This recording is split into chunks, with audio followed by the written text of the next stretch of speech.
Hi everyone, welcome back to my channel. Spelling rules தொடர்ந்து பார்த்துட்டு வரோம். இந்த வீடியோ லெசன் உங்களுக்கு பிடிச்சிருந்ததுன்னா லைக் பண்ணுங்கள், ஷேர் பண்ணுங்கள், கமெண்ட் பண்ணுங்கள், மறக்காமல் சப்ஸ்கிரைப் பண்ணுங்கள். அப்படியே பெல் பட்டனையும் தட்டி விட்டுருங்க.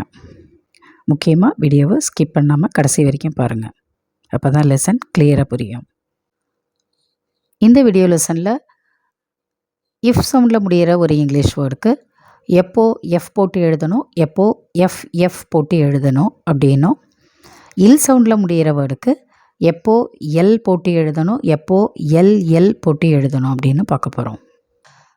ஒரே ஒரு வால் மட்டும் இருக்கிற ஒன் சிலபிள் வேர்ட் இஃப் சவுண்டில் முடிஞ்சது அப்படின்னா 2 எஃப் போட்டு ஸ்பெல்லிங் எழுதணும்.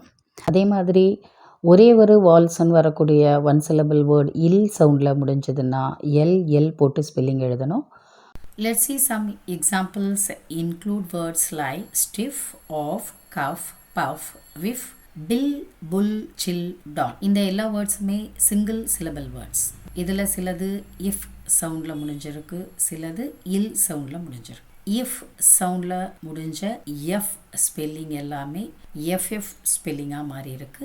இல் சவுண்டில் முடிஞ்ச எல் ஸ்பெல்லிங் எல்லாமே எல் ஸ்பெல்லிங்காக மாறி இருக்கு. எப்போ எஃப் ஸ்பெல்லிங் மட்டும் போடணும், எப்போ எல் ஸ்பெல்லிங் மட்டும் போடணும்னு பார்க்க போகிறோம். நாம எக்ஸெப்ஷன்ஸ் அப்படின்னு சொல்லுவோம். இந்த ஒன் சிலபிள் வேர்ட்ஸில் வால் சவுண்ட்ஸ்க்கு பதில் பிளெண்ட் சவுண்ட்ஸ் வந்து இஃப் சவுண்டில் முடிஞ்சது அப்படின்னா அப்போது எஃப் ஸ்பெல்லிங் யூஸ் பண்ணணும். அதே மாதிரி இல் சவுண்டில் முடிஞ்சதுன்னா எல் ஸ்பெல்லிங் யூஸ் பண்ணணும்.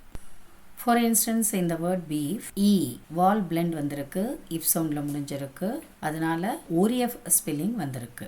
அதே மாதிரி ஸ்கார்ஃப், உல்ஃப், ஹாஃப் இந்த வேர்ட்ஸில் வால் பிளெண்டு அல்லது கான்சோனன்ட் பிளெண்ட் அல்லது வால் கான்சோனன்ட் பிளெண்ட் சேர்ந்து வந்திருக்கிறதுனால ஒரு எஃப் ஸ்பெல்லிங்கில் முடிஞ்சிருக்கு. டெய்ல் அப்படின்ற வேர்டில் வால் பிளெண்ட் வந்திருக்கிறதுனால ஒரு எல் ஸ்பெல்லிங்கில் முடிஞ்சிருக்கு. Likewise, L spelling is used in the words bail, sail, whirl, oil and in steel. That's all for now. Keep practicing and keep on practicing. Thank you.